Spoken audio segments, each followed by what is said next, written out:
wallets, man.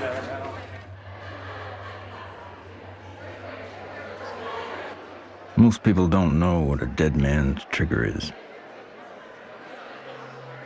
And even fewer need one. Commander? Yes. We're going? A dead man's trigger is a safety valve. For reasons of security, a person prepares a recourse of such severe action that if harmed, they will release a cachet of damaging evidence against those enemies.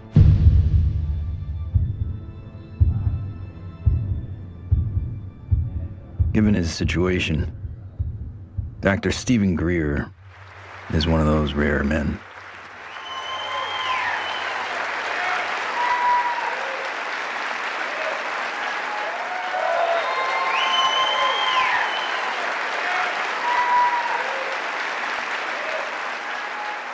Why would he need one? He's not the first person to push the disclosure of a corrupt military-industrial agenda. In the councils of government, we must guard against the acquisition of unwarranted influence, whether sought or unsought, by the military-industrial complex. In his final public speech, a farewell address, no less, in a time when every second on TV was priceless, United States President Dwight D. Eisenhower decided not to brag about his victory in the Korean War. Instead, he cashed in all his chips to warn this nation of a hidden enemy. We have been compelled to create a permanent armaments industry of vast proportions. The total influence, economic, political, even spiritual, is felt in every city, every state house, every office of the federal government. We recognize the imperative need for this development, yet we must not fail to comprehend its grave implications. When I was with Lawrence Rockefeller at his ranch in 1993, he turned to me and he said, "The implications of this are so vast and so profound that no aspect of life on Earth will be unchanged by its disclosure." I said, "Yes, Lawrence, that's why it's been kept secret. It's not because it's trivial, it's because the implications are so profound." So there have been attempts to bring this information out for over 60 years. And here we sit in 2012 with the world still burning oil and gas and coal, when we have had technologies, sciences, and all the information we need to have had a completely new civilization. What Eisenhower warned us about over 60 years ago, according to Steve Greer, has long become truth in Washington, D.C. The most music, Q107, driving home with the Spearman. Hello, what are people all over D.C. saying about all this money we are giving? And why is Washington, D.C. booming? Because the rest of the country is sending their money here. I know, isn't it beautiful through the trees? My name is Ted Loader. I've been working with CSETI program and Dr. Greer for 15 years. Cool, huh? Wow. Yeah. One always wonders if the public really knew what was going on with government covert programs and how much money has been put into it, hundreds of billions of dollars. I think the public would be a little annoyed. Thomas Jefferson believed all men have the right to life, liberty, and the pursuit of happiness. The government they formed would serve to secure those rights. But when corporations or other specialized groups of men become more powerful than those who govern, our security is at stake. Thomas Jefferson wrote about unchecked power of the corporation being a threat to the democracy and the banks. You see, the U.S. Federal Reserve Bank issues every dollar bill. Yet it is not run by the U.S. government or any elected official. It is owned by a private banking cartel. But here I find the chairman of the Federal Reserve, who's in charge of the dollar, in charge of the money, in charge of what the money supply is going to be, The middle class is being wiped out, and nobody's understanding that it has to do with the value of money. Prices are going up. So how are you able to defend this policy of deliberate depreciation of our money? A lot of it depends on what happens to the price of oil. The four horsemen, or families of banking who own and run the Federal Reserve, also run the four largest oil companies. Oil is also used to make and run machinery and current mechanical technology. Of course, there's one industry that needs these more than anyone else: the military-industrial complex. You begin to get into this very scary scenario that has to do with the human condition, of the proclivity to accumulate vast amounts of power around a handful of people. All right, sit down and shut up. And right now, these misanthropic sociopaths are running the planet into the ground. When Congress or whatever else or budget directors say, well, we've lost $100 billion in black program, what does the public do? What can the public do? We can complain to our congressmen, but our congressmen can't get any information. With lobbyists, interest groups, campaign funding, the economic powers that be have learned to control the political sphere. These politicians become almost like placeholders. And they don't realize that until they get into the White House or into the Senate Intelligence Committee. It doesn't matter who the president is. They're going to do what they want to do.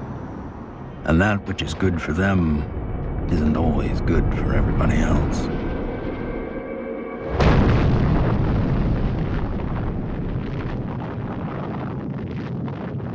From 1945 to 1998, 2,053 nuclear bombs exploded on this planet.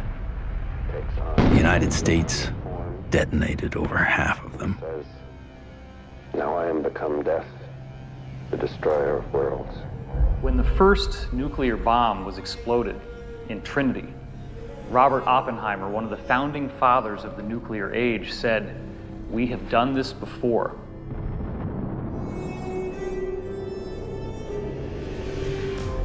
It could have been that Oppenheimer was speaking about weapons described in the ancient Sanskrit texts like the Mahabharata, in which they refer to a bolt of iron charged with the light of 1,000 suns.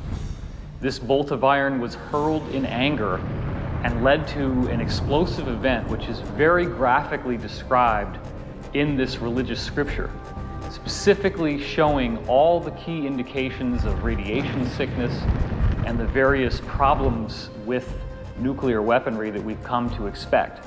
When we started detonating thermonuclear weapons, atomic weapons, and developing these sort of destructive technologies, the civilizations that have been watching this planet for millennia said, oh my God, these people are going way off the reservation.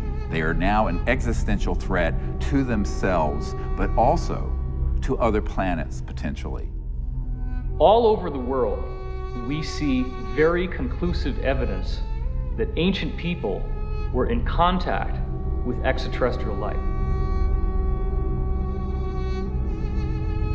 The Japanese said that their civilization was given to them by a people they called the Dogu, who came from what they described as Anemono Torebune, which translates as bird boat universe, meaning flying boats from the universe.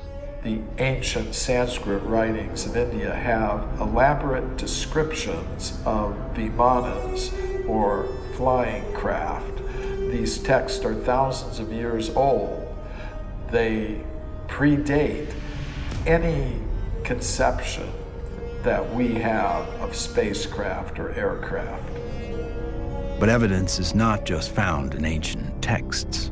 It is also captured in our ancestors' art, as if it was plainly obvious that ET vehicles appeared in ancient skies.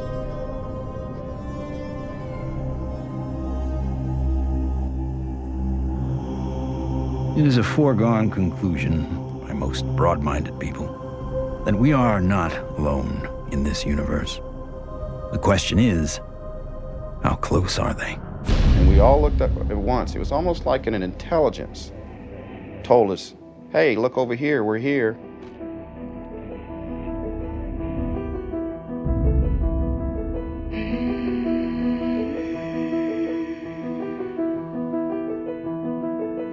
I saw 3 red lights in a triangle almost directly overhead.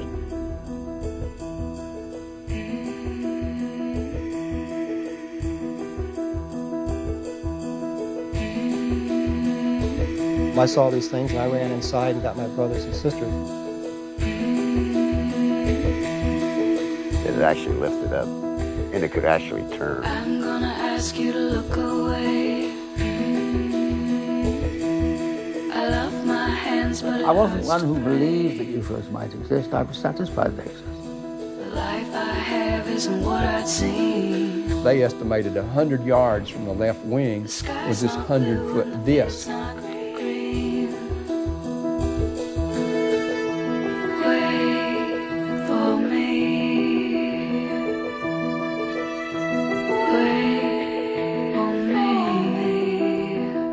A lot of the astronauts are told to keep it quiet, and they're good Americans too.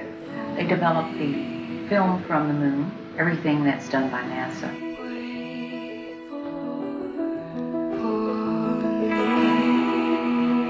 Ma che se ne sanno ancora degli altri superiori. No!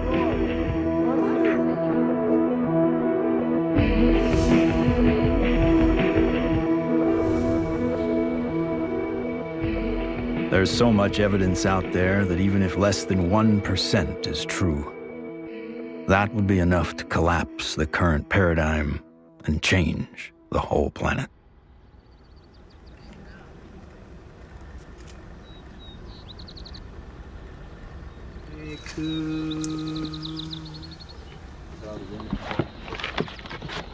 This is our signature tones that we broadcast over a small walkie-talkie. They were recorded in the crop circle. What happens is the extraterrestrials, they come into the area where we vector them in with the signature tones that we broadcast. Then it enables them to home in and get a real good fix on where the site is while we're setting up.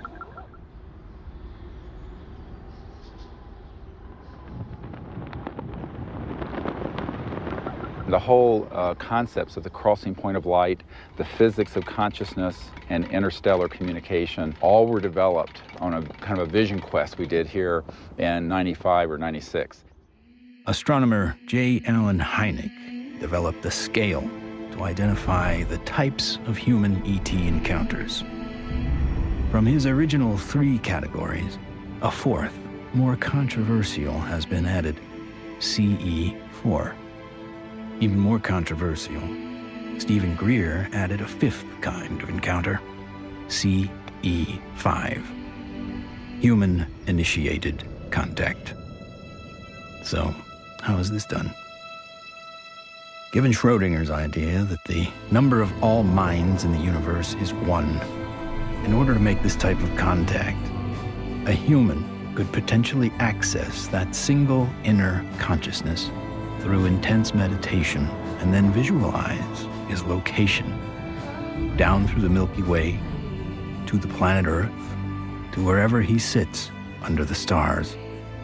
In theory, then, any extraterrestrial passing by would be able to hear the broadcast and know exactly where to go, if they choose to do so.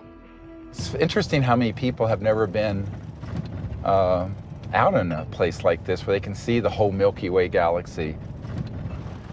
Most people who come for a week, it alters their life.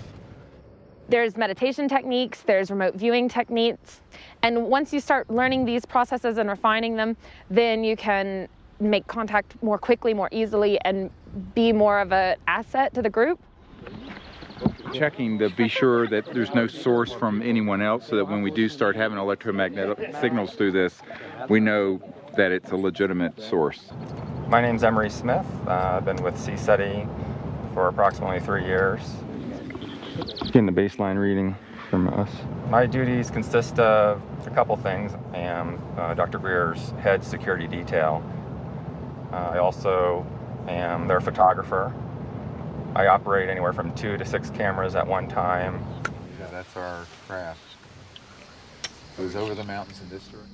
Many of the craft that are coming in are transdimensional, and the way I understand it, not visible to the human eye. And that's where this new technology, night vision, that's where that's coming into play. And with the advent of new technology that's out there, it becomes easier and easier for us to capture these beings and these celestial objects on film. after you do the night vision, it has that green hue, of course. And after a while, when you get back to real life, you're thinking, why isn't everything green? This can't be reality. I want to show an early one from Gulf Breeze from 1992. We went down there, and one of the fun things that happened is that I had about 40, 50 people. Let's go out on the beach.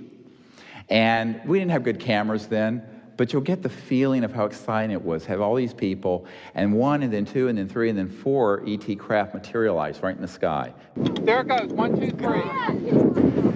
And look, there's 4. There's 4. There's 4. We have a confirmed CE5. Holy damn hot shit. Dog. Thank you. All right. So the point, the point is, it's fun.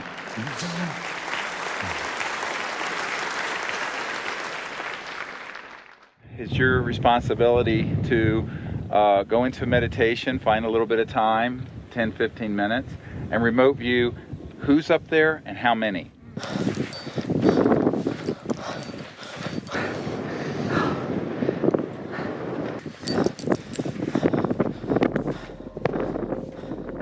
I can attest to the fact that real phenomenon happens here. I really feel that his CE5 protocols are based on a spiritual kind of positive contact, and I think that that is an excellent model for any kind of communication, whether it be on Earth, in the United Nations or wherever, but in this particular field it's with cosmic cultures. And we use consciousness, meditation, visualization, remote viewing, certain tones, and we do it in a group when we can, or even as individuals. It's just been this series of unbelievable events that are amplified by our meditation. It enforces this communication between us and the ETs, and it's so interactive. I could feel everything, I could hear all the sounds just right there. Perfect. And then this being the little larval one comes up, and we had this hug, and I shared the joy in it, and I'm like just thanking it for this experience. And let's do what we can to feel as if it would feel that this is perfectly normal and natural. Oh, sure. And that, this is... Relax and get in that flow consciousness, exactly. So I was jarred by our group getting tripped out and in that kind of, I was startled by some of the ways that our group was being, and I was going, and then there's moments where I was like, wow, I can only imagine how a visitor might feel. The ETs pick up on your intentions, and if you're really out there just to learn and really want to communicate with these extraterrestrials, well, it's going to happen. Avahanam Narayanam Padma Bhavam Vasishtam Shaktim Chatat Putra Parasharam Cha Yasam Shukam Golda Padam Mahantam Govinda Yogindra Matashashisham. And we ask these extraterrestrial civilizations to join us as they begin to learn of us, to help us, and to understand us, even as we endeavor to understand them and welcome them here to this beautiful planet. Namaste. Oh my gosh, another beautiful, stunning, absolutely stunning. Not an aircraft.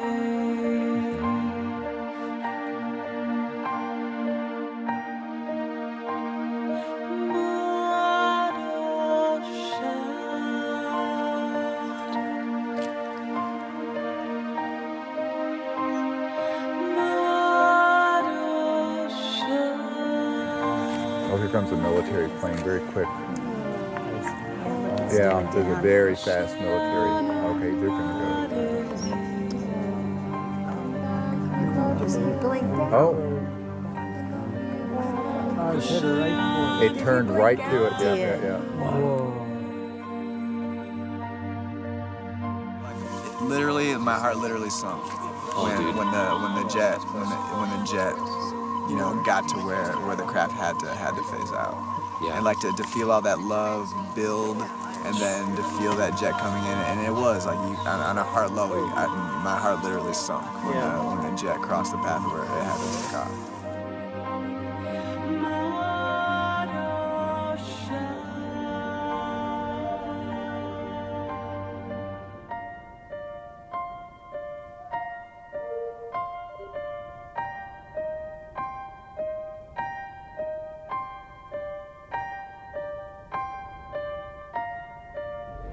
So in the camera, that's what you got. You got like this light traveling, and you can see it's not like a satellite where it's got like a path. It's got like a, you know, like a movement. Yeah, and then it's gone. When I was 17, I injured myself. I got so infected. And at the time, because I was very poor and I didn't have any health care, I just laid there and I got sicker and sicker and sicker, and I had a near-death experience. I found myself out in deep space, and it was this experience of complete oneness with the cosmos, not just with Earth and life on Earth, but with the stars and the infinity of creation. It certainly altered the course of what I would end up doing, because I then learned meditation. I actually became very aware of the power of the mind. This experience helped guide the direction of his life. Though Greer went on to earn a medical degree and raise a family, he continued to study consciousness and contact. And decades later, it seems he would be the doctor called upon first to examine the very unusual body. This came to us in the last couple of years, and there's a man who runs an institute in another country that I cannot talk about. But he came into possession of a little creature. It is humanoid. It does not look human. We have acquired an EBE, an extraterrestrial biological entity. We're flying over to Europe soon to take some tissue samples and do some DNA testing. This was found in the Atacama Desert. We don't know how it came about. Here's the great view of the face and cheekbone, very complex. Now there is a fracture here, and behind this right ear is caved in, and that's how this ET being was killed.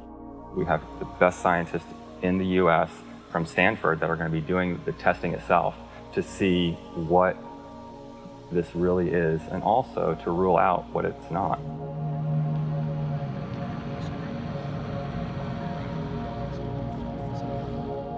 The initial reaction that I had is the same reaction that many of my colleagues here at Stanford and elsewhere have had when I've shown them, is that, wow, what is this?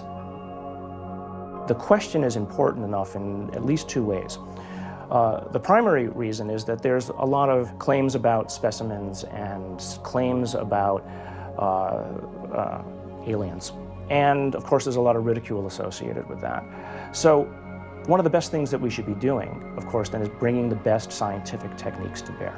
The techniques are available, the techniques are cheap, the answers are nearly absolute, so let's do it. And it's so exciting because it's not just... In setting up for this, I'm going to be giving Steve not only the tubes that this should be going into, but I'm also going to be sending across the microscope that I feel they should be using to do the analysis with. Before we even get started with some of the analysis, I think it's going to be important to rule out some of the obvious critiques that could come up. And one of those critiques is that this is a syndrome or a mutation. This is a bone dysplasia.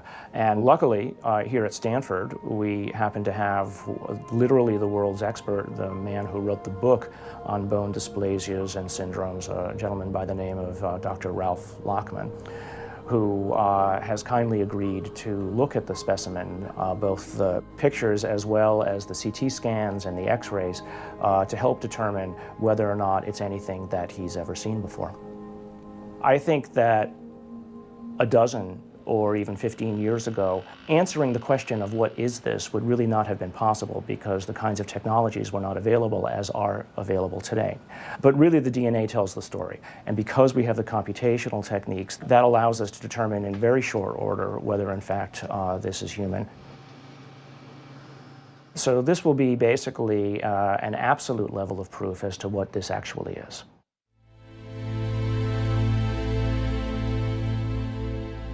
The problem is not proving that UFOs exist.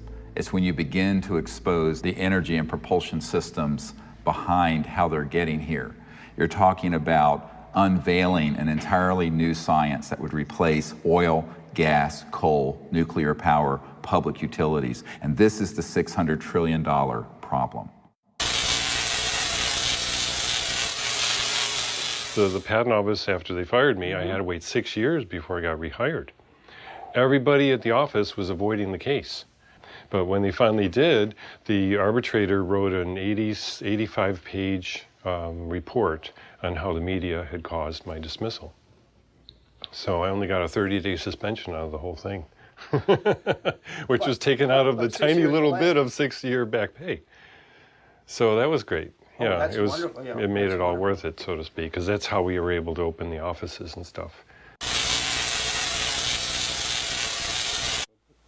It was very comfortable.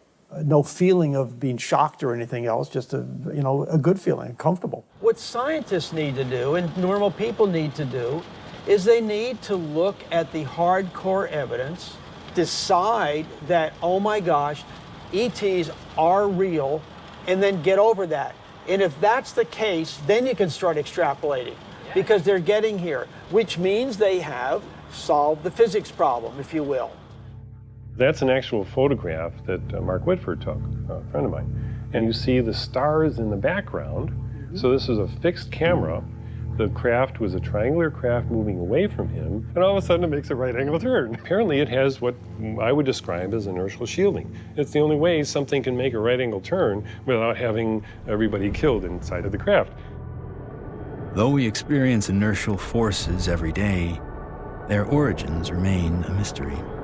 However, there are theories that point to interactions between objects with mass and a quantum energy field. Inertia is due to the zero-point energy interaction. So you're interacting with a charged matrix, which is a zero-point field. If you try to change that, then you get a reaction force. There must be an interference shield of electromagnetic nature that would stop that interaction with the zero-point field. And you can suspect that UFOs have already figured this out because they wouldn't be flying around and still have inhabitants. New energy scientists today are attempting to find new ways to define the relationship between electricity, gravity, magnetism, and propulsion. But as history has shown, change does not always come easy. It's like Newton's. Why is that apple falling? Nobody ever asked that question before or even tried to come up with an answer. And Newton comes up with something called Newton bucket or Newton's problem. The only guy that solves it 300 years later is Einstein. So, how smart can we be?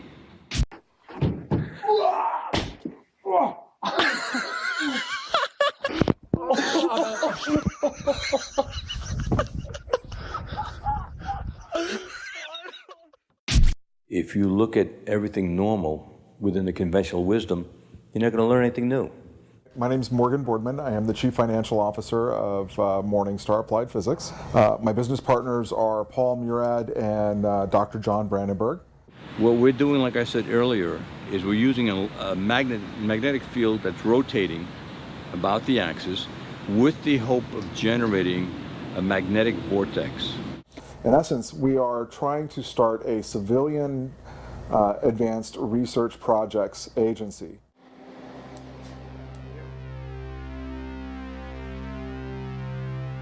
Okay, all right, so basically we have 4 options. Option 1 is a retarded potential. Option 2 is a lagging image, right? Yeah.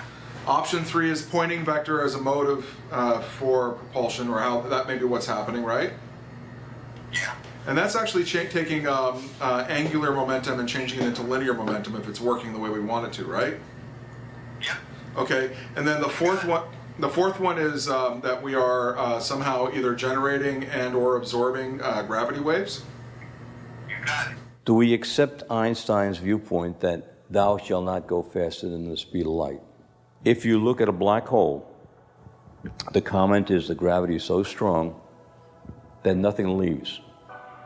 But it does have something that leaves the black hole, and that is gravity. So does that imply that gravity moves faster than the speed of light? Could be. Gravity is another one of those seemingly self-evident forces that has raised a number of questions. How does it really work? How can we use it to our advantage?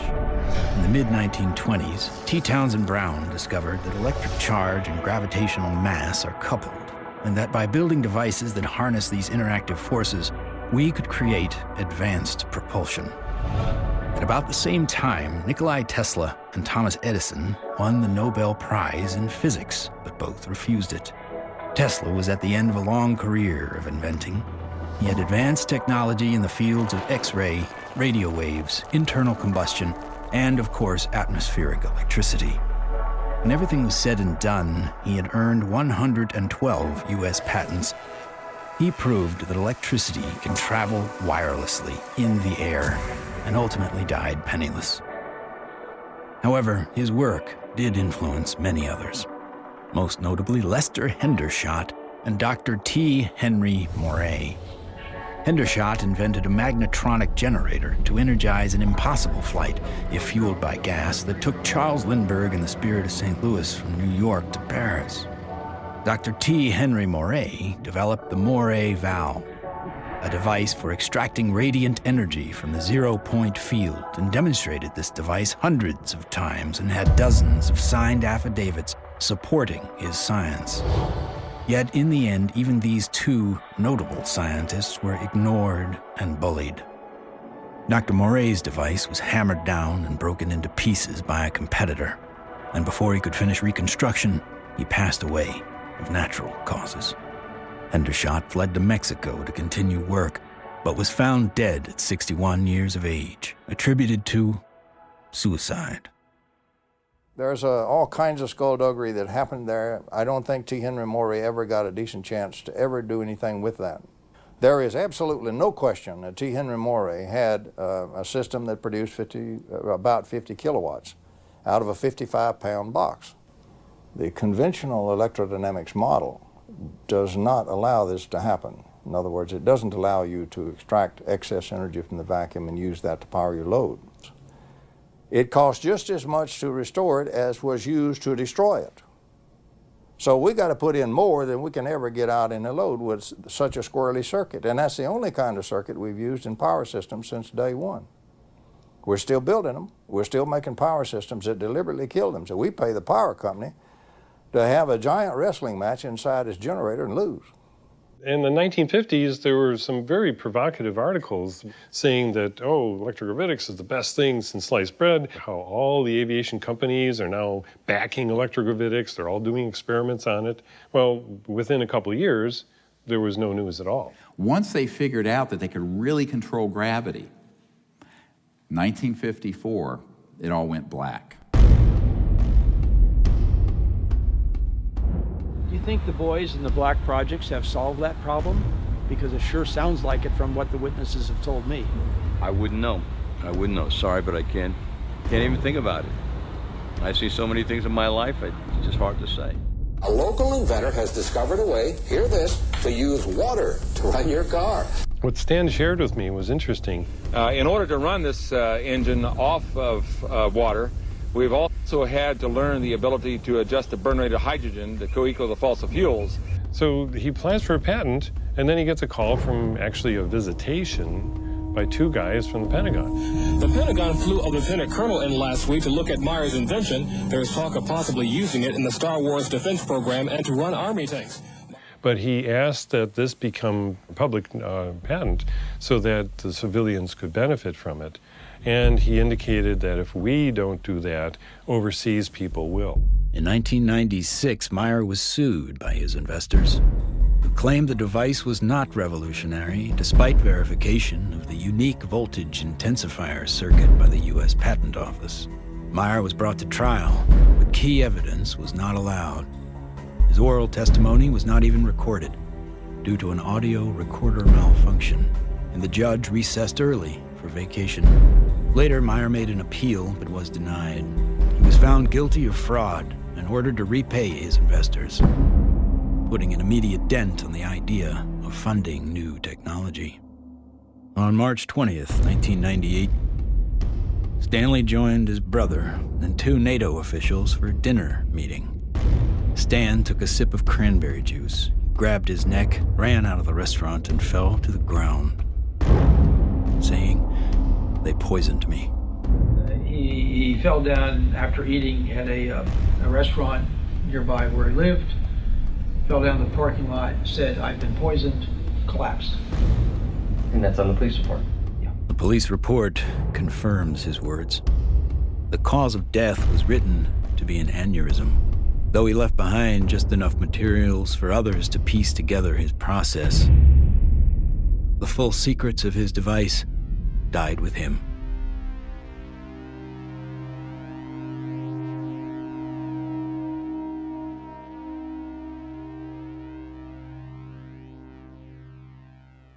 So from this, I began to do more work with the administration, various people, friends of the president, the Rockefeller family. Lawrence was the white hat in that crowd who wanted us to bring this information out, actually hosted us at the Rockefeller Ranch in the Tetons. And one night he pulled me out on the deck and he said, "Well, you know, we really need you to do this." I said, "Lawrence, you're old, you're rich, and you're Rockefeller. What do you want me to do? I'm just a country doctor banging around in an ER in North Carolina." He says, no, we want you to do this. I went, okay. So I'm the throwaway guy. I'm the guy you can throw away because my life doesn't matter. We are back in Rachel, Nevada with our first 2 distinguished guests. Stephen Greer is a North Carolina doctor. He does a lot more than watch the skies. He fires off messages, and he says that someone or something is responding. Dr. Greer is looking for close encounters of the 5th kind. What, at this minute, do you believe? Our assessment at this point is that there is at least one extraterrestrial civilization which has managed to make its way to our corner of the universe. And number 2, that there's no evidence at all that they have hostile intentions towards this planet. And number 3, that the priority at this point must be trying to establish some sort of a liaison to them, some sort of a diplomatic liaison to them, and that's what we're working on. Is there a continued cover-up? Yes. Do those at the highest levels of government agencies know that there's a cover-up? Not necessarily. Officer X, a high-ranking military veteran, joined forces with Dr. Greer in order to use his military and government influence to gain access to high-level officials. I was able to arrange for a CSETI briefing to the then Vice Director for Intelligence for the Joint Staff, Admiral Tom Wilson, the same person who had been at Atlantic Command with me. At that meeting was Steve, Apollo 14 astronaut Ed Mitchell, Brigadier General retired Steve Lovkin, Siri Aramaic, Steve's right arm. Well, Dr. Greer did indeed mount an initiative and did go to Washington, did speak with high-level government people. I attended and helped him with that.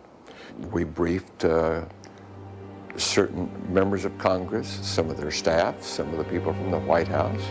We talked with people in the Pentagon. It led me to the belief that people in high-level government have very, very little, if any, information, valid information. One of the most important of all the meetings was with CIA Director R. James Woolsey. Here I fly up to Washington. The cover story was a dinner party. One of the things that I found was that this CIA director wasn't lying when he communicated to us that he had not had access to these projects. He was shaken to his core. We met for not 20 minutes, almost 3 hours. And by the end of it, I handed him, my hands were shaking, I handed him this document, and it was a position paper recommending executive orders and the things the Clinton administration and he needed to do to get control of this mess. And he looked at it, and he looked at me. He says, yes, he says, but how do we disclose that which we have no access to? And I almost wept. I went, what? Dr. Greer approached many D.C. officials in an attempt to gain an audience. One of the people who took him seriously was former CIA Director Bill Colby. If there's truth in it, there can be a danger in that situation. We've seen that happen in other cases. I said, you have to consider the possibility of some danger to not only your reputation, but to your person. I mean, people do react rather violently to some kinds of charges, or particularly if they're true.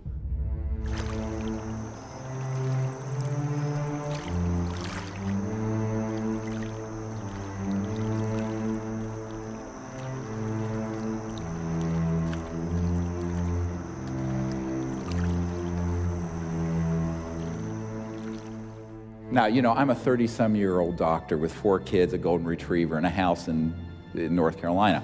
So I'm going, this is down the rabbit hole fast. But that is the situation, my friends, when you're dealing with secrecy that is criminal and illegal. In 1997, in an effort to push his message deeper into Congress and the White House, Greer headed to Phoenix to prepare a video with his best evidence to show in Washington, D.C. While he was in the editing room, the biggest UFO witnessed event in history was about to happen. On March 13th, 1997, when the Hale-Bopp comet was very clear in the northwest sky, thousands of people were outside trying to get a glimpse of it when they also caught a glimpse. These orbs, giant orbs, equidistant in a V formation of 1 mile to 2 mile wide in some very credible reports. And that's the particular area where these phenomena keep popping up from my vantage point. The Native Americans living in the basin between South Mountain and the Estrellas have told me that not only were they looking up at the Phoenix Lights during the mass sighting, but they've been looking up at them for centuries. I live in a community called Loop, northeast of Flagstaff, on the Navajo Indian Reservation. We'll have to go back in time one day before. We saw 6 to 7 lights that were circling along the horizon. The entire street came out. It was almost like a block party. Everybody turned off their lights, everybody sat in their front yards, and everybody watched this unusual light show. I squeezed down the best of what I found and finally came forward in 2004 with the Phoenix Lights, a skeptic's discovery that we are not alone. 10,000 people approximately witnessed this, one of the largest experiences of this sort ever recorded. The Phoenix Lights phenomenon didn't seem to be falsifiable in any way. It was being validated by most everybody that saw it. The ultimate, shall we say, insult was the governor of the state of Arizona, Fife Symington, finally calling a news conference saying that he has finally got the answer to the Phoenix Lights, and he introduces some staff member dressed up as a space alien. People got very angry because here is the top elected official of the state making fun of what I estimate to be close to probably 10,000 people saw this. Under the watchful eye of the public, Symington retracted his statement. If you had been here 10 years ago and standing out here and looking up there at the lights and the view, you would have been astounded. You would have been amazed. The so-called Phoenix Lights were seen by many people in 1997. Skeptics say they were military aircraft or flares, but not the former governor. It was probably some form of an alien spacecraft.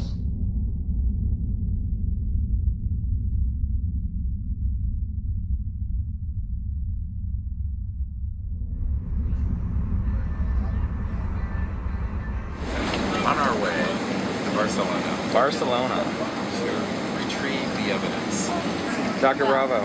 Hi, baby. Are you ready for the trip? I'm ready for the trip. I'm so excited. Okay. We're going to do some very wonderful work, and I can't wait to get the results. Upon arriving in Spain to look at the being for the very first time, I was kind of skeptical. It was definitely a game changer for my thought process to actually see it in person than to see it on film. The first thing we had to do was go to the radiology lab because we needed x-rays and CAT scans before we did anything. Porque esto es, ya se lo comenté que era un poco difícil de hacer. Es, ¿okay? The best we can get. Lo mejor que podamos.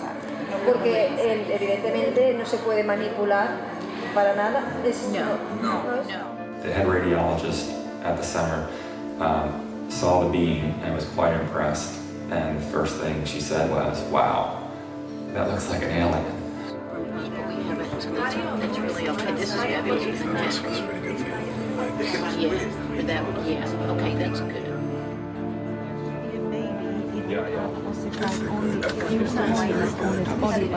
This one is complete.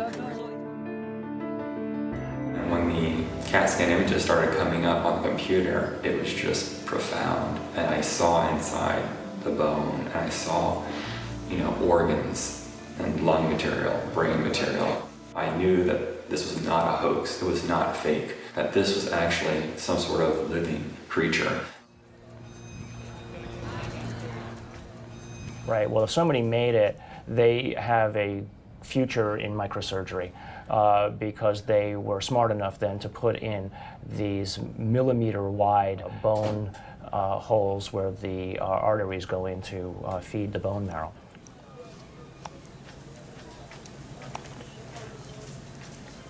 And so now the challenge is to prove what it is, right? My interest, frankly, is to disprove that it's anything unusual or anything paranormal. I would like to prove that this is human. I would like to prove that this is just an interesting mutation, but obviously if you leave your mind open, or I should say if you leave your mind closed to alternatives, you'll never see what those alternatives might actually be. In every situation with scientists, your reputation's at stake. I have every expectation that even doing this is going to lead to some ribbing from some of my colleagues, right? But I think that that's perfectly acceptable because at the end of the day, who's going to validate these things?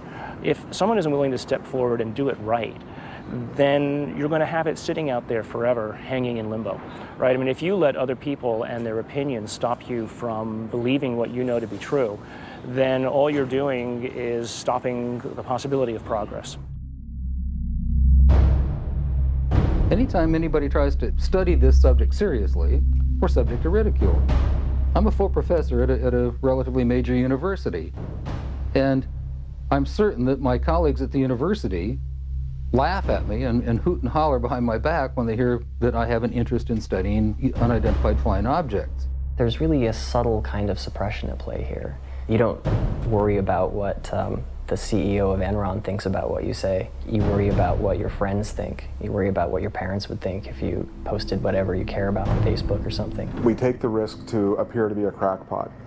There may be people who are going to be threatened by that for any number of reasons. My feeling was that I was involved in a lot of strange activities, so I tried to say to myself, let's not look at this with too much exposure and mention it because there's a question of credibility.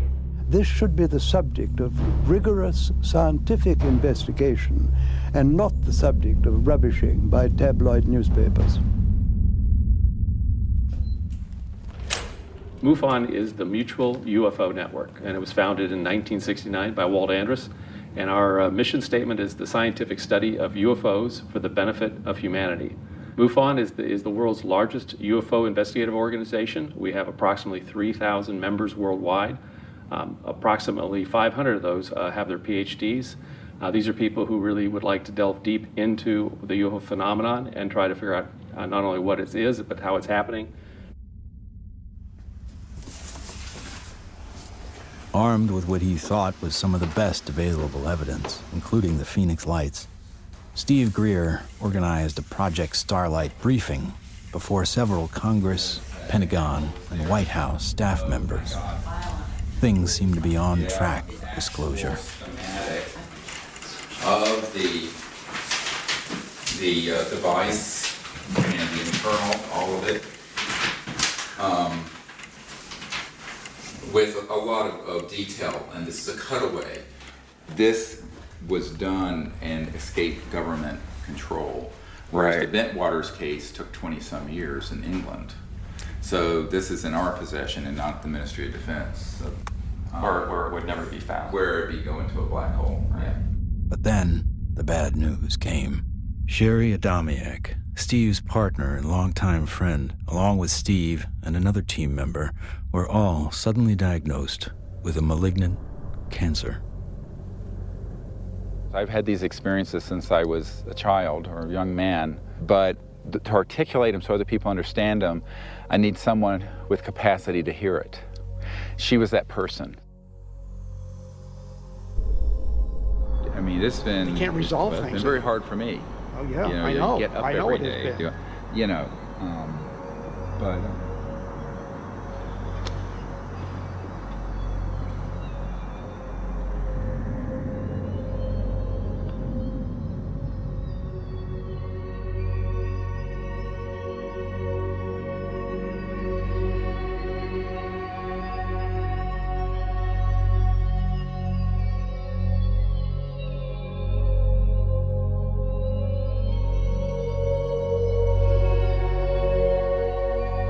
One of the last places she wanted to come was here.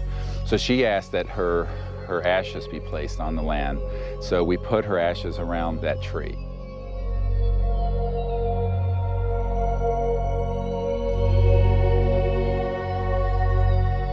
I don't take anything for granted, frankly, and so each time that I do a presentation or lead a group, I think this may be the last time.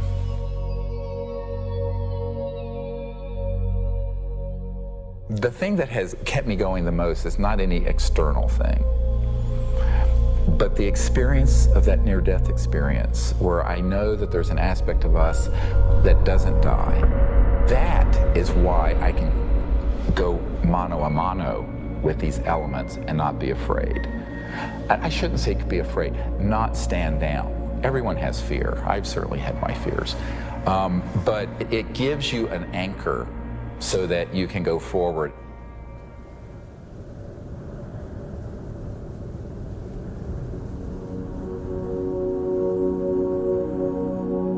More than ever, Dr. Greer understood what he had always sensed. It was not the power of a cosmic field or quantum vacuum that would propel us into a new world. It was the mind. This really is the opening to an entirely new science of consciousness. You can maybe think of consciousness as a television set. On the TV screen, you see pictures and sounds and so forth. And if you tried to find out where that was coming from and you looked inside the television, you're not going to find it. It's not there. The signal is in the radio waves around it, invisible to us, that's being interpreted by the television as pictures and sounds. So this is very much like the state of how we understand the mind and consciousness. Dr. John at Princeton proved that putting your awareness on a device that was a random number generator would affect it. So you have this random number generator and it's producing 50-50 ones and zeros. And then you introduce a person into the picture and you tell them, try to affect it with their mind. Think more ones or more zeros. You measure that, and sure enough what they found was that there are more ones or more zeros being produced that correlate to that person's intention. So we can see effects being produced forwards and backwards in time, which is really strange. Distance doesn't seem to matter as much. You can get the same strength of effects if you're right in front of the REG or if you're on the other side of the planet. Consciousness is a non-local field, and it isn't limited to your brain waves and body. Dr. John once had the opportunity to ask the Dalai Lama if he thought the random number generators themselves were conscious. And the Dalai Lama thought about it, and his reply was that if you think they're conscious, then they're conscious. Just like consciousness can have positive effects on the zeitgeist or ether, it can also work the other way. Unfortunately, when you start to deal with inventors who have anomalous results that seem to be over unity, paranoia seems to accompany that process. And John Searle is famous for having a circular magnetic device that has both energy and propulsion built into one unit. And the electric company felt that this guy was stealing money, took him to court, went to jail, his house caught fire, and all of his property and all of his designs burned. The concept of freedom, this sort of idea of people having the liberty to pursue happiness and to pursue abundance, this has been completely, in a sense, turned upside down. We actually reprinted a report on the military involvement of the Department of Energy. And it's so extensive, it's the major operation that goes on there. There have been over 5,000 patents that have been sequestered by the national security state, taken out of the public domain. Many of them deal with energy technologies.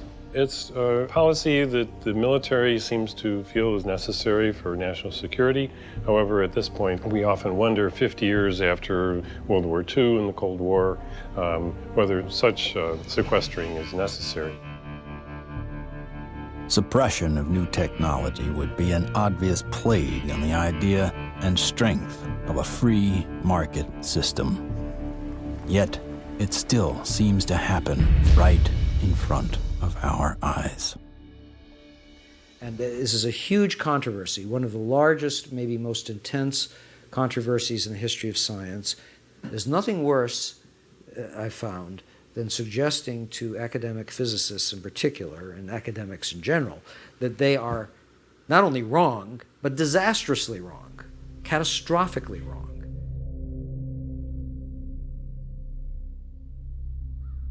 Cold fusion patents have not been approved. They will not get through. American citizens are being denied their constitutional rights. I inadvertently was looking through some piles of paper that had been given to me in a casual manner by all these hot fusion physicists as they were trying to do their calorimetric repeat of the Pons-Fleischmann experiment. And I was stunned. I couldn't believe what I was seeing. It looked like monkey business to me at the time, and it has turned out to be exactly that. It was represented as a negative result when it was positive. And that data is scientific fraud, as far as I'm concerned. It's been referred to legal authorities in the government. I asked for a review at MIT, got nowhere. If this type of manipulation had occurred in any legitimate research area, such as cancer research, AIDS research, global warming research, anything that's accepted as reasonable to be researching, the people would lose their jobs, they wouldn't be in science. And yet, these people today, their data is used today, to year 2000, and all before, to reject patents.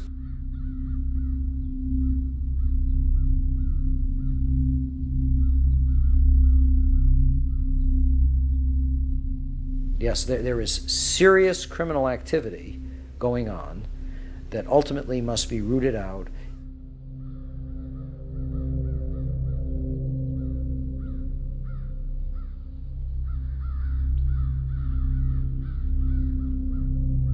It became very clear to me that, you kind of had a tiger by the tail here, and that this was serious. For a moment, Dr. Greer considered shutting everything down. He had been threatened and swindled far too many times. Sherry was gone. He had no office, no staff, no money. Back in 1998, I was given information by a friend that Dr. Greer was having a conference. Literally the month that Sherry Adamek passed away, within 30 days, I have this scheduled event. So I went to the conference and learned some things and listened. And so she just on a lark came, and she's an emergency doctor like I am. And what really grabbed my attention was he was getting all this information from military witnesses. That was in 1998. By 2000, when we were planning and storyboarding and working the whole disclosure project event out and pulling together all these hundreds of witnesses, we didn't really have the funding to do it. But she got so supportive and involved that she lived very modestly and took all of her excess income and donated it. And I want to acknowledge some amazing people that are here. Dr. Jan Bravo, without whom we would not have the Disclosure Project. But it's not just the funding she's provided, it's the moral support and the encouragement and the friendship. And so she's just become a very key person. And, you know, it's sort of metaphysical and odd that literally the month that Sherry Adamek passed away, within 30 days, I have this scheduled event. Not alone anymore. With the support of a loyal team, Dr. Greer grew his witness list from a couple dozen to over 200. And see that little dot right there? That dot don't belong there.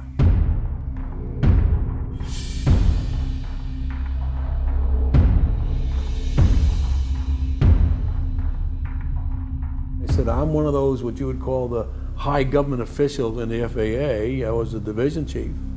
There was only 3 or 4 down from the admiral. I was awarded the Air Force Guided Missile Insignia. I was the first photographic officer in the Air Force to get they called it the missile badge. So I forgot who it was that called, but he says, we got a problem here. What's the problem? He says, well, it's that UFO.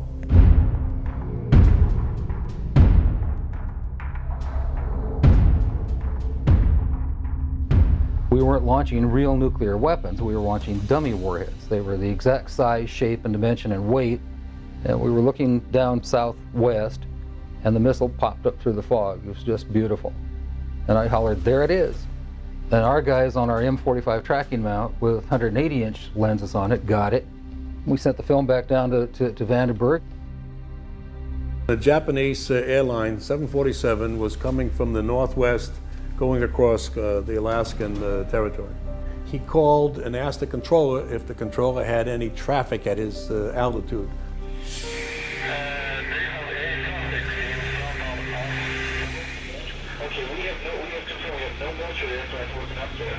His radar is picking up a target. He sees this target with his eye, and the target, the way he described it,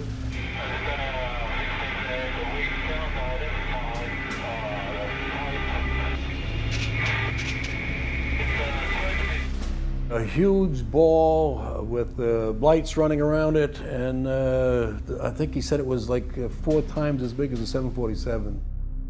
I was called into Major Mansman's office at the 1st Strategic Aerospace Division headquarters. And Major Mansman said, watch this. There was the launch from a day or 2 before it at Big Sur. We watched that stage burn out, we watched the 2nd stage burn out, we watched the 3rd stage burn out, and it's going like this. And into the frame came something else. It flew into the frame like this, and it shot a beam of light at the warhead, fires another beam of light, goes around like this, we're going like this, fires another beam of light, goes down like this, fires another beam of light, and then flies out the way it came in. And the warhead tumbles out of space. They brought in 3 people from the FBI, 3 people from the CIA, and 3 people from Reagan's scientific study team, and I don't know who the rest of the people were. When they got done, they actually swore all these other guys into that this never took place. Who said that? Who was saying? This was one of the guys from the CIA. Now I saw that. I don't give a goddamn what anybody else says about it. I saw that on film. Phil Klass can kiss my ass. He wasn't there. I was. He said this is the first time they ever had 30 minutes of radar data on a UFO. He said, you are never to speak of this again. As far as you're concerned, this never happened. So I said, yes, sir, and walked out, and that was the last I talked about it for 18 years.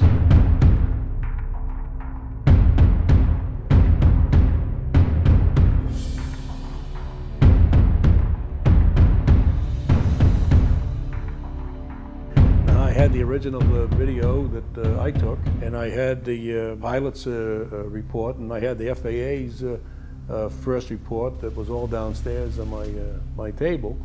They didn't ask for that, so I didn't give it to them. There are things that I know about that I did in the service that I won't talk about to you now because they're top secret, and I could get my ass in trouble for talking about them. If you parse what Major Mansman said, he said, you are to say, this never happened. Well, that's not classifying it top secret, is it?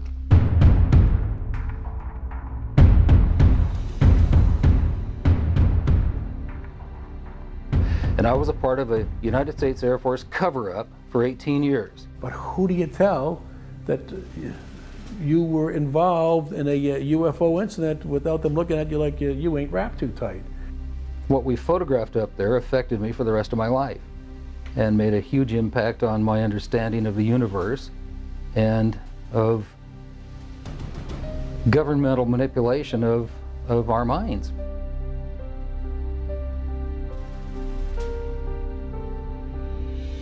Now, with the witnesses on his side, Dr. Greer had the firepower to attack Washington again. We are not alone. That's the message a group of pilots, scientists, and former government officials want Congress to hear. 21 members of that group already have testified in Washington for what's known as the Disclosure Project. And we had all volunteers who organized that whole event. And there was no paid staff. So when people look at that whole period, we didn't have an office, a secretary, and one paid staff person. But we did it. Dr. Stephen Greer heads up the Disclosure Project, a group that compiles information from people who say they've encountered extraterrestrial forms of life. 20 years ago, in 1980, I was a security specialist assigned to RAF Bentwaters. Objects made incursions over our WSA, fired pencil-thin beams of light into them, and adversely affected the ordnance, possibly. There were bodies that were involved with some of these crashes, also some were alive. What do members plan to do with their information? They hope Congress and President Bush take notice. We are asking for the U.S. Congress and for President Bush to move towards an official inquiry and disclosure on this subject. Those that don't want to believe you will never believe you anyway, so it doesn't matter. It doesn't change the truth. A spokesperson for the Senate Science, Technology, and Space Committee says no congressional hearings are planned right now. Elaine Quijano, CNN Headline News, Washington. I stand before you today in my almighty God, and I tell you this. If Congress calls me in and says, will you testify in detail what you know, I stand here today prepared and ready to do just that. Governments must never lie to the people. Thank you.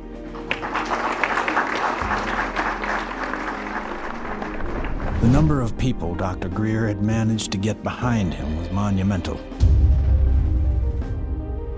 In a perfect world, an event of this proportion, with that amount of coverage, would have been enough to start a legitimate movement. But of course, we hardly live in a perfect world.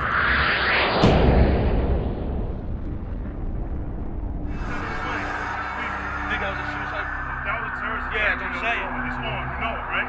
I don't know, guy. Everything's fucked up. 9/11 became the mother of all news stories and completely changed the game for everyone. Fear, panic, and strife were imprinted in the public consciousness. To what end? Not to go after Al-Qaeda, but rather to invade the sovereign nation of Iraq. Given such a drastically overt misstep on the part of a U.S. government led by an oil family, the question on some people's minds is whether or not this disaster was exploited, or worse, engineered.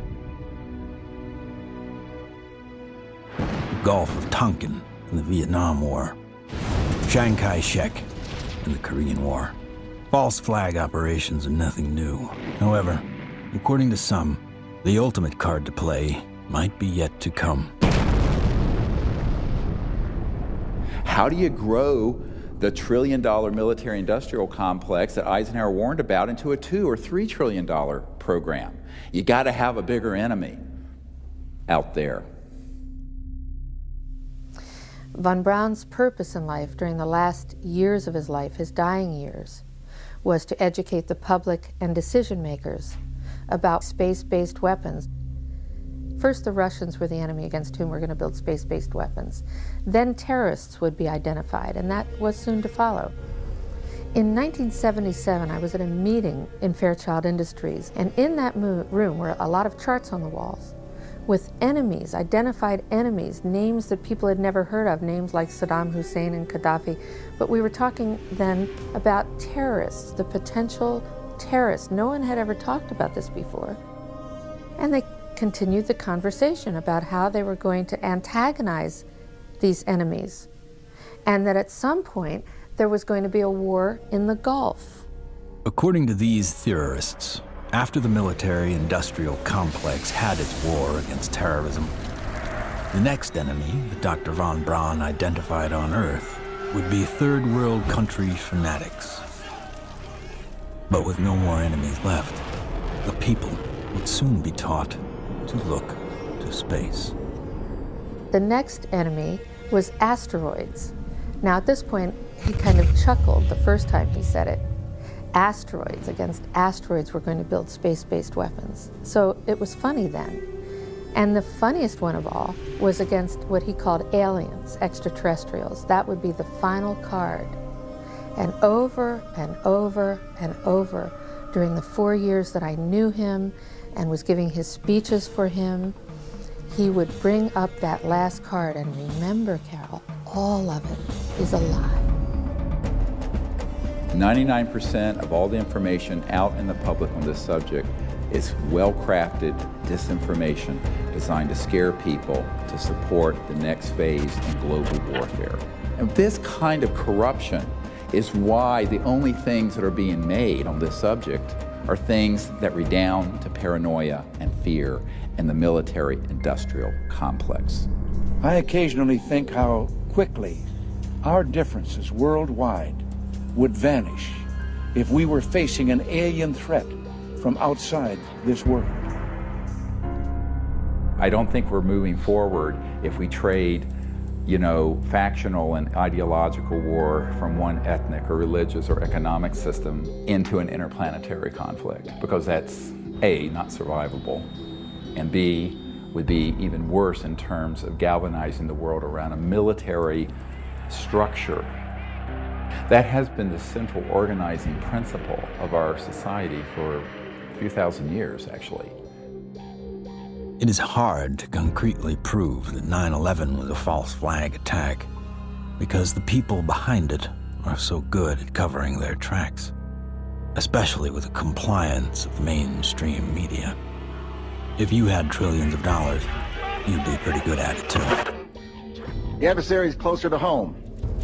It's the Pentagon bureaucracy. According to some estimates, we cannot track $2.3 trillion in transactions. $2.3 trillion in transactions. According to the Comptroller General of the United States, there are serious financial management problems at the Pentagon. Fiscal year 1999, 2.3 trillion missing. Fiscal year 2000, 1.1 trillion missing. And DOD is the #1 reason why the government can't balance its checkbook. I would like for you to respond to the questions that I've put to you today. I've forgotten what the second question was.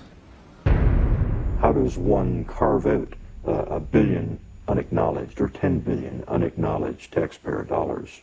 In many cases, at the end of the fiscal year, when there is so-called leftover money, they may or may not know that money may in fact go to a special access program. There are two main types of special access programs: acknowledged and unacknowledged, or USAPs. Those programs are basically totally off the books, and they are able to actually vacuum up money to be a self-perpetuating funding mechanism. Certain USAPs are waived and also completely managed and controlled by private contractors, so they enjoy the secrecy protections only afforded to private corporations. There is virtually no high-level government oversight for these types of USAPs. In many cases, no elected official, including even the president, have knowledge a particular USAP even exists. Between 1947 and 1949, the government passed the National Security Act and the CIA Act. These laws allowed the intelligence community to withdraw money from any agency without disclosure. Essentially, money could be stolen from any program, and no elected official would ever know about it. Great view of the eye socket. Very different eye socket. And that's another thing that the scientists who've looked at this at Stanford have commented on. If you look at this creature and you look at the cranial vault, how large it is, the size from the eyes up is at least 3 times that of a human. One of the first things that Dr. Lockman immediately remarked upon was the shape of the head and the skull. It was not something that he is accustomed to seeing, and it was quite interesting and in some ways exciting that the associated features that you would expect from a syndrome of that nature were not found.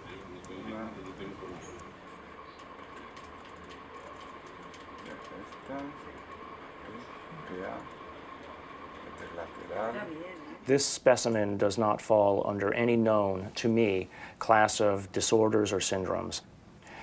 In many respects, the proportions of the spine and extremities are normal. The major abnormalities appear to be 1, the size of the specimen, mid-face hypoplasia and underdevelopment of the jaw, and that the specimen has only 10 ribs. Humans normally have 12, rarely 11.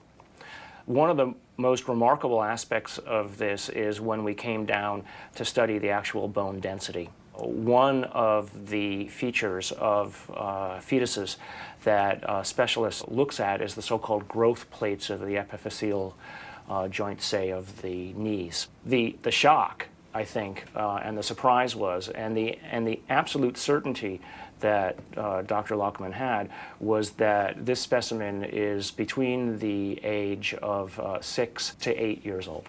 The shock was that this specimen was clearly not fetal. How do you explain how something 6 inches tall survived to any length of time that would allow for it to survive 100 or 1,000 years ago?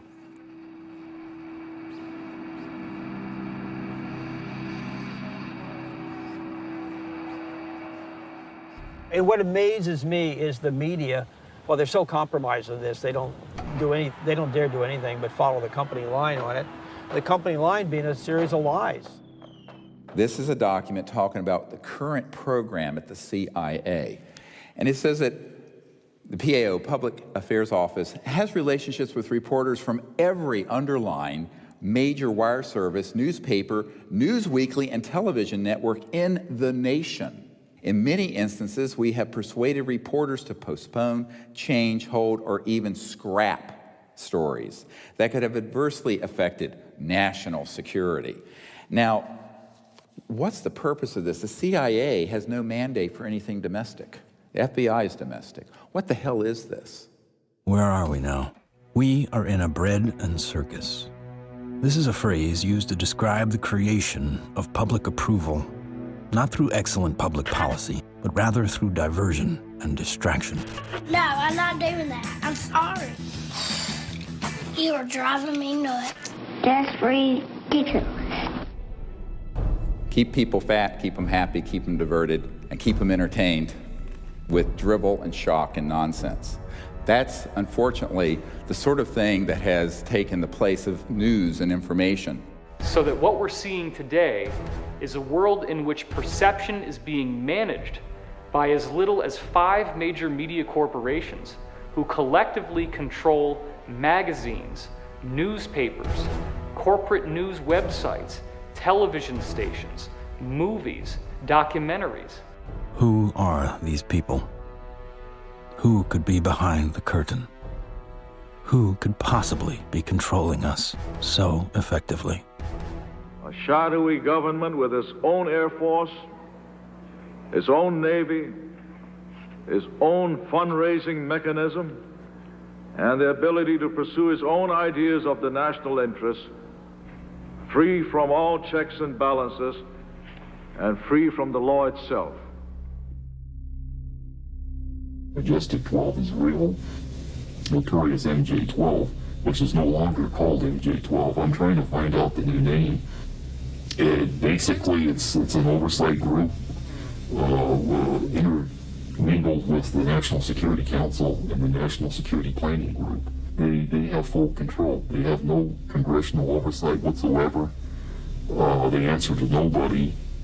whatever activity is going on, to the extent that it is a clandestine group, a quasi-government group, a quasi-private group, it is without any type, as far as I can tell, of high-level government oversight.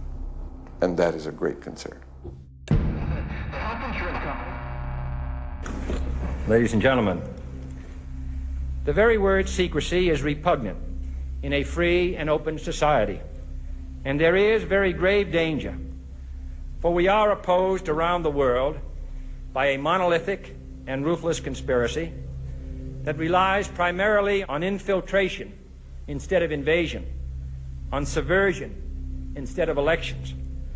Its preparations are concealed, not published. Its mistakes are buried, not headlined. Its dissenters are silenced, not praised.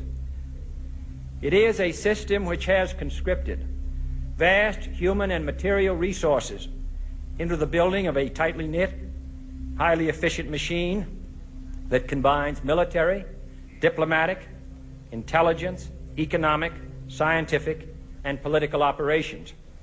And we are, as a people, inherently and historically opposed to secret societies, to secret oaths, and to secret proceedings.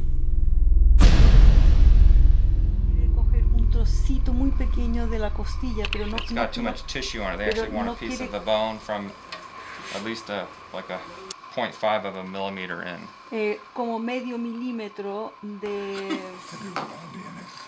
We took material from inside the cranium, also 2 clippings of the anterior front ribs of this being. And we were able to see under the dissecting microscope that in fact it did have bone marrow in them, so that meant there should be some good genetic material in there. It was really nerve-wracking. Imagine, 2 big guys here trying to operate on this 13-centimeter long beam. But we did it.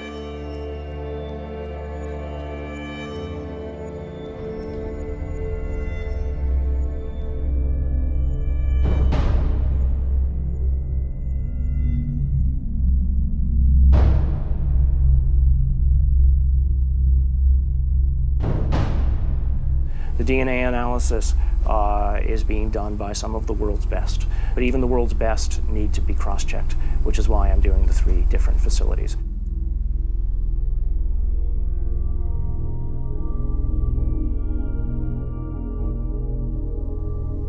So I actually ran 4 samples.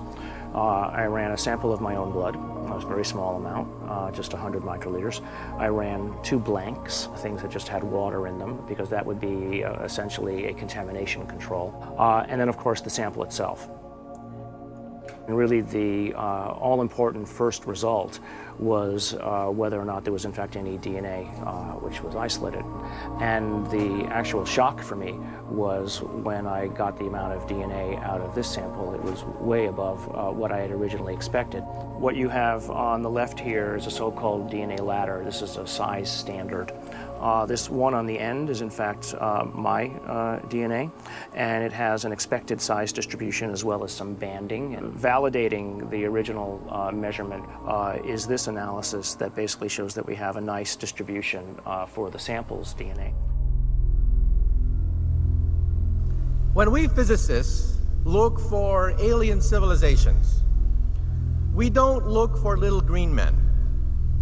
We look for energy consumption. We look for type 1, type 2, and type 3 civilizations. What are we?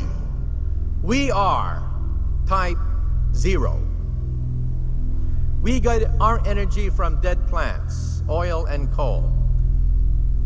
Around the year 2100, we will become a type 1 civilization. And we see the beginnings of that now. What is the internet? The internet is a type 1 telephone system. Imagine, if you will, sitting down to your morning coffee, turning on your home computer to read the day's newspaper. Well, it's not as far-fetched as it may seem. Information has largely been controlled in a top-down way. What we're seeing now is the dissemination of discoveries coming up from the grassroots and not from a top-down centralized authority which has the ability to say, this isn't making it because we don't believe it's true, this is making it because it fits the mainstream. When we want to form a new team in a new country, then all we have to do is contact someone there using the internet, and suddenly they're a member of the node. From this online collective seems to come a real communion. People from all over gather in groups to investigate UFOs with safety in numbers against ridicule and disinformation.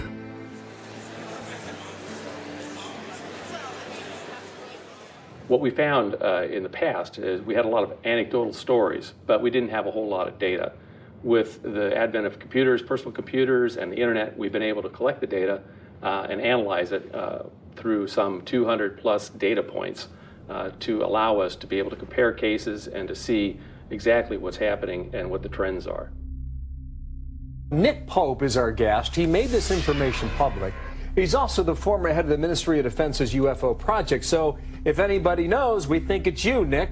The Ministry of Defense is in the process of declassifying and releasing its entire archive of UFO files going back decades. It's interesting and worth pointing out that while the British government is releasing their files and their documents, President Obama, who promised to do the same during the campaign, he still has not. 15 years. 15 years this spring. Oh my God. But I figured that, you know, after the disclosure project, we'd get this information out and we could go on with life. How do we keep battering the ram at this door? Where do we find the strength to keep going forward? When you think that you're the only person that has the knowledge, you become marginalized. Steve was instrumental in bringing together a large group who had been involved in this subject and who for the first time realized that they were not alone in trying to come forward on the subject. Governments, we've discovered, have not gone far enough, so we've decided that as people, using the CE5 protocols, form our own movement and do what governments have not been doing. We think of this as the People's Disclosure Movement. And so we feel it's important to create an effort that's a global effort, which this has become. My name is Mark Benz, and this is Rex, and we're in Bodega, California, and we're doing CE5. My name is Jeff Bird, and here in Winchester, Virginia, USA, we are doing CE5. My name is Peggy Brewster, and here in Middleton, United States of America, we are doing CE5. We have 1,150 teams of CE5 ambassadors, which are spread over 52 countries. My name is Andre, and here in Sweden, we are doing CE5. Und wir machen zusammen CE5 in Deutschland. Here in Burlington, Ontario. Brisbane, Australia. From Chester, Virginia. In Hamilton, Ohio. We are doing the CE5. Konnichiwa. Moje ime Daniel. Daniel tu na Slovensku. Es Leo Ortiz. And here in Vancouver, British Columbia. CE5. The CE5 context mas. CE5. CE5. CE5. We're doing CE5. And the reason I think that's so important is that it not only builds the knowledge base, but it also further potentiates this concept of pioneering a new pattern of peaceful contact. And that is something that no other group, large group on Earth is doing. Certainly isn't being done by the State Department and the Senate Foreign Relations Committee. It seems to be it only takes one person to make contact. But hundreds of voices worldwide is a call that can't be missed. And likewise with innovation, the more heads in the game, the more likely we are to find a solution. There's many technologies that people have talked about, many ways to the mountaintop. We have so many modes of converting quantum vacuum energy or zero-point energy. Some people think they know how to do it. Okay, fine. But if you do it theoretically, that's one thing. But then you got to do it experimentally, and that's the hard part. Those opposed to new energy technologies can tie the hands of hundreds of inventors. But how will they ever fare against tens of thousands? The output milliamperage is more than the input milliamperage. It's a clear indicator of overunity. ask you to look away. I love my hands, but it hurts to pray. The life I have isn't what I'd seen. The sky's not blue and the field's not green. Wait for me. Wait for me. Wait for me. Wait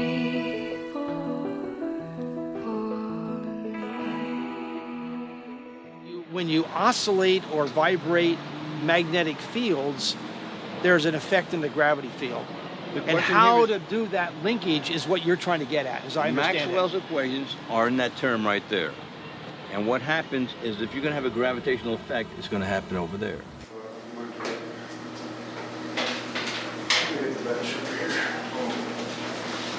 Josh, I think I can help too. This channel here represents revolutions per minute. These are representing weight that we're measuring on the load cells.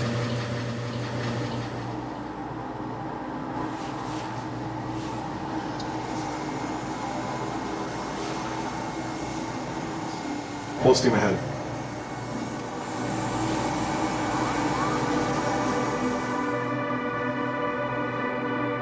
When we look at our data, we lost 7% of weight. If we move this thing and it loses weight, I must be generating gravity waves. Though the device maintains its shape and size in terms of dimension, it is losing mass. That's a possibility.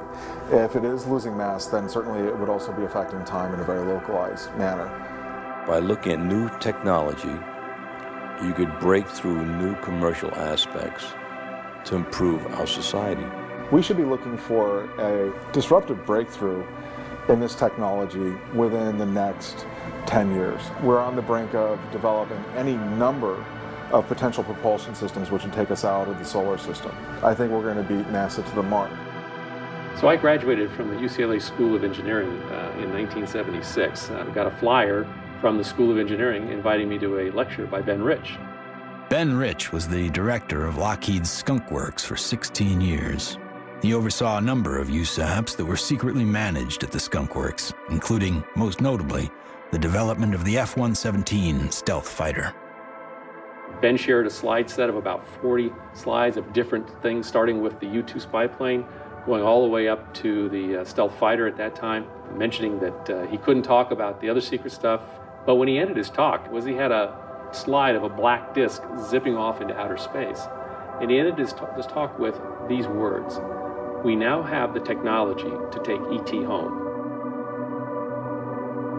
So you have to have vision, and you have to have the guts and the courage to go out past the steps and do something of any value, and we have to go past our grasp. And we asked him questions about it. You know, what did you mean when you said we have the technology to take ET home? Ben shared three major things that I think are worthy of research by researchers worldwide at this point in time. The first was we've somehow figured out how to do interstellar travel already. It's known. The second point he made was that there was an error in the equations. My suspicion is it's probably Maxwell's equations for electromagnetic theory. The third thing he said was, how does ESP work? And I was really kind of startled because I didn't know what to say. But I blurted out, I don't know, all points in time and space are connected. And he looked me back in the eye and he said, that's how it works.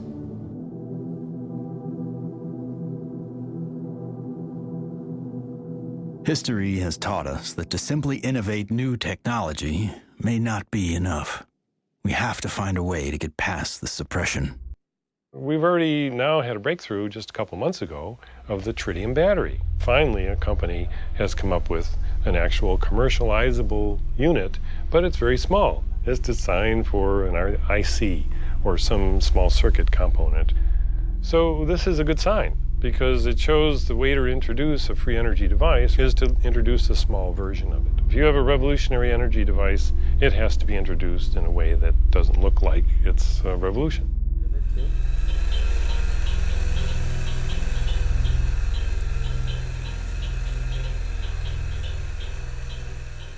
Science is always changing. I mean, even back in the 1960s, they thought that biofeedback, for example, was impossible. But now, of course, we know that that itself is an absurd statement. We have even toys on the market that allow people to, play with biofeedback. These sciences have been around for decades. They have been ruthlessly kept secret because of the kleptocracy of what I call the petrofascists, the people who are hell-bent on maintaining the power of a centralized petrodollar, oil, gas, coal system. So that does create scarcity because that is a zero-sum game. But when you take us off that system onto this new system, it's an entirely new macroeconomic order, and scarcity becomes non-existent. After years of disappointments, Dr. Greer and his team are now attempting to build an energy research lab in Virginia, where scientists and inventors with working prototypes will have a safe haven to build. So this is an example of how the analysis is done using what's called a genome browser. And it's more or less a schematic representation of the chromosomes, and at a very high level of resolution.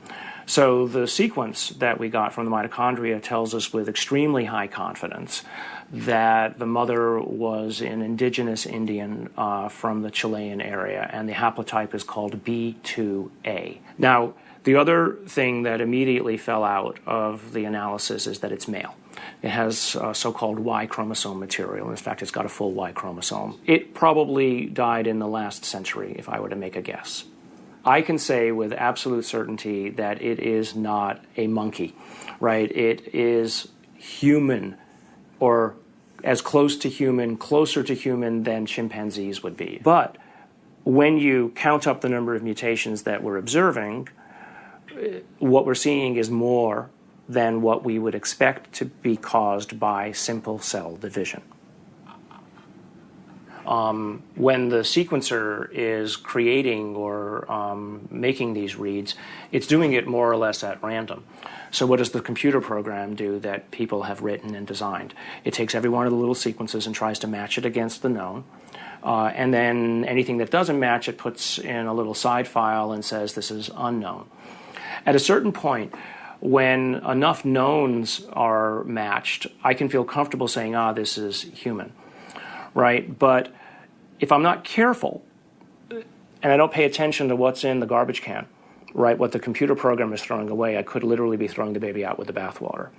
What we've done is we've scaled back, and we're seeing several chromosomes and pieces of chromosomes across the top, which basically leaves us with a very strange conundrum, right? Here you've got this 6-inch tall, let's call it human, right? Because the DNA says that so far it's human, at least the way that we're looking at it. This gene, PCNT, which is known to be associated with primordial dwarfism, we don't have any mutations here. It lived to the age of 6 to 8.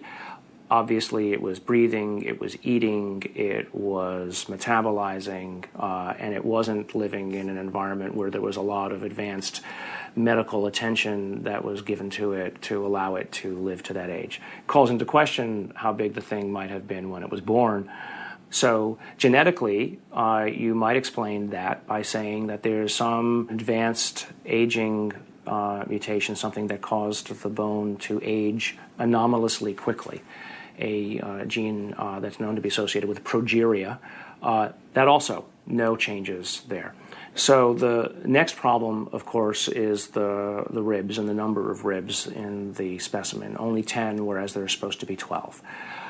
So there are no mutations which are specifically associated with that kind of phenomenon because it's rarely, if ever, seen. The digits are all correct. The hands are all correct.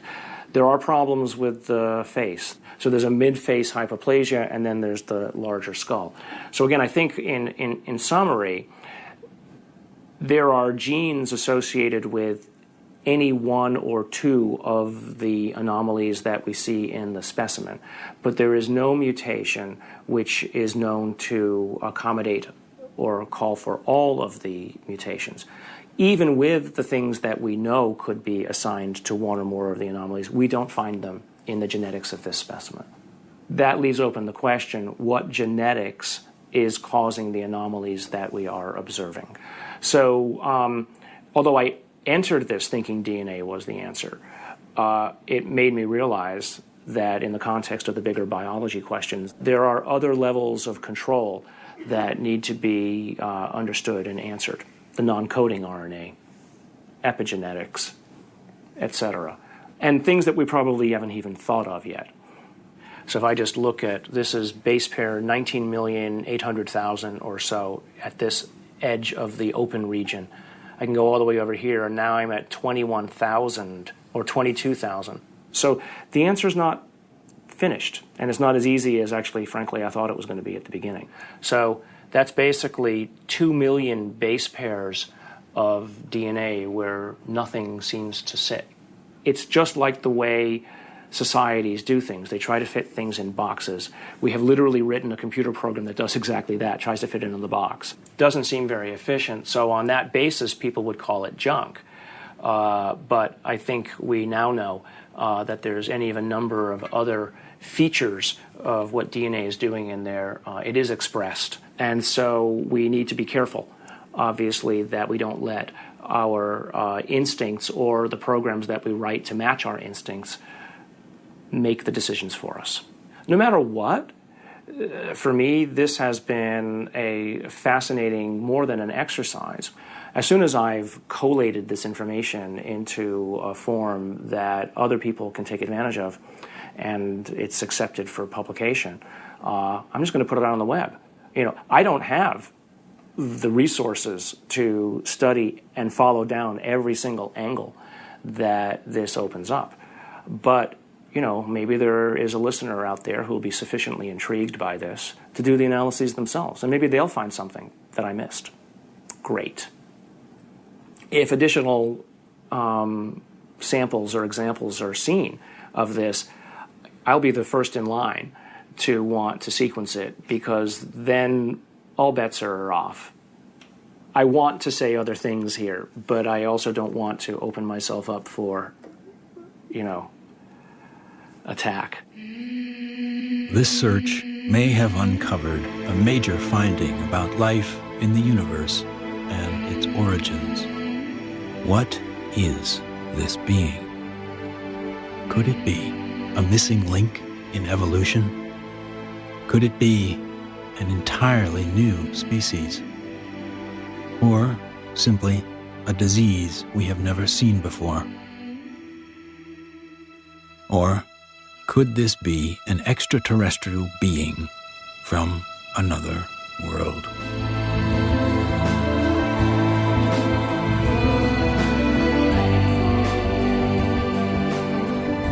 Whatever the case may be, this challenges the boundaries of human scientific knowledge. Dr. Gary Nolan has set a new precedent for scientific investigation and rigor in the realm of the seemingly impossible.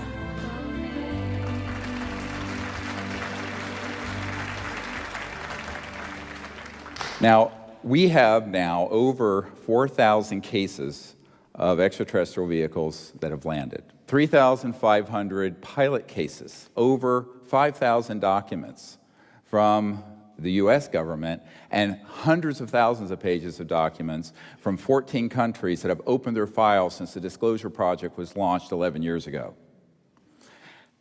And yet, this isn't on CNN every night. And this is probably the most important thing going on this planet today, and yet nobody talks about it. If we don't explore what to do, we're going to miss the boat. And that could be why Eisenhower's final message wasn't just doom and gloom. It was a charge to the people to spit out the bread, look away from the circus, and take some responsibility. Only an alert and knowledgeable citizenry can compel the proper meshing of the huge industrial and military machinery of defense with our peaceful methods and goals. the dam is in fact breaking, and you're beginning to see countries all over the world begin to come forward with what they know to be absolute fact. Since 2001, 24 countries have opened their UFO files to the public, including Australia, the UK, Vatican City, Germany, Russia, and Canada. The United States is not yet among them. What we have to do is pave the way for these leaders. Because if the people will lead, the leaders will follow. They'll have to. And it isn't about overthrowing the Pentagon, it's about leaving it behind. My goal when I started this was to make this so that I wasn't important at all in it, that there would be enough people that they go on without me. And that way, it doesn't matter if I drop dead. The future is here already. The technologies are here, contact is happening. And if we come together as a people, what we're going to find is that all of us working together are going to be able to create a world that is amazing.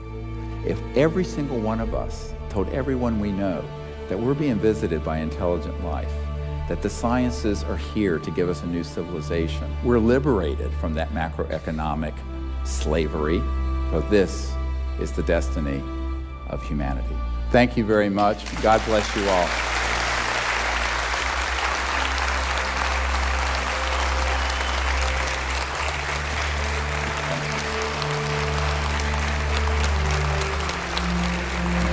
Thank you.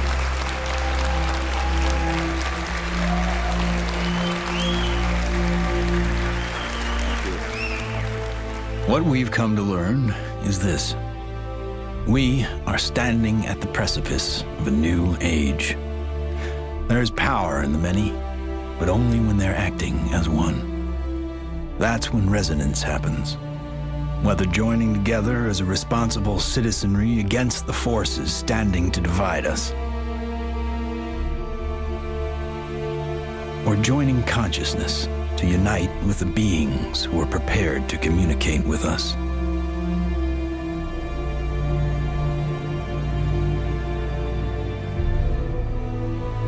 In order to succeed in this endeavor called life,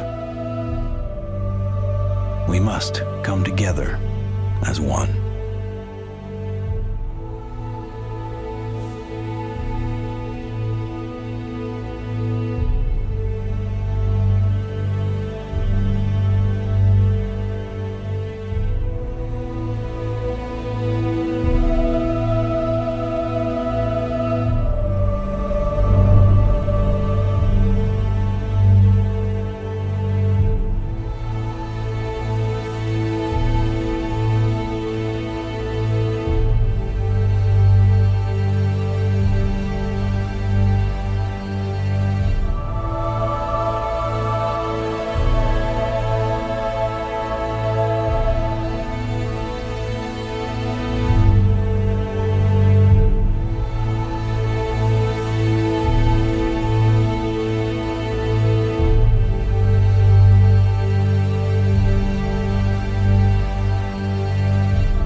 Cushion